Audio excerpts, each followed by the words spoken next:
আজ দীর্ঘ 10 বছর পর নিজের দেশের মাটিতে পা রাখলাম। আমার বয়স যখন 14 বছর তখন আমি আমার আব্বু আম্মুর সাথে কানাডায় গিয়েছিলাম। আর আজকে আমি একা দেশে আসলাম। সিলেট ওসমানী আন্তর্জাতিক বিমানবন্দর থেকে বেরিয়ে একটা গাড়ি নিয়ে চলে আসলাম সিলেট উপশহর।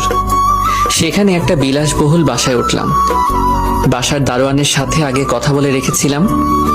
বাসায় দারোয়ান আমাকে বাসার ভিতরে দ্বিতীয় তলায় নিয়ে গেলেন এবং আমার রুমগুলো দেখিয়ে দিলেন।